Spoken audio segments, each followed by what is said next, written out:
his anima recte dictis, et fortis Achates, et pater Aenēis, iam dude rumpere nubem.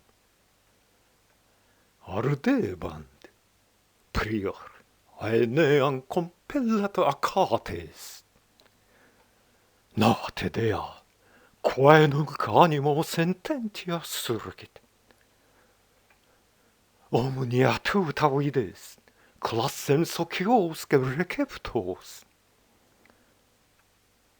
Unus abest, medi influctu quem vidibus ipsi.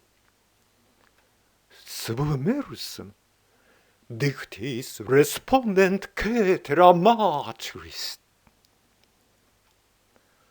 Vixea fatus erat, cum circum fusa repente. Scindit se nubes, et in aetera purgat apertum. Restit id Aenēis, claraque in luce refusit. Osimerosque de osimeris, nunc ipsa decoram. Caesariem nato genetrix rumenque juventae. Purpret laetos ocris afflaurat honores. Quale manus attunt eboridex, aut ubi flavo.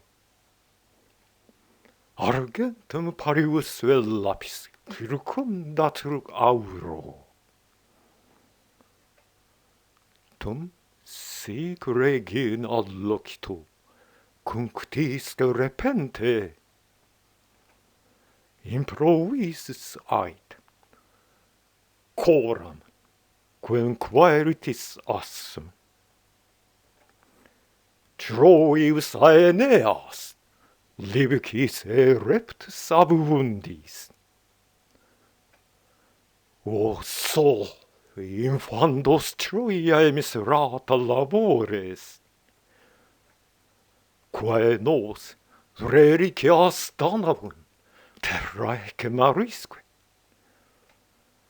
Omnibus exhaustos iam casibus, omnia genos. Urbe domo socias, grates per sorvere dignas. Non opus est nostrae Dido, nec quicquid ubiquest. Gentis Dardaniae, magnum quae sparsa per orbem. Dei tibi, si qua pios respectant numina, siquid. Usquam justitiast et mens sibi conscia recti. Praemia digna ferant, quae te tam laeta tulerunt. Saecra, qui tanti talem genuere parentes.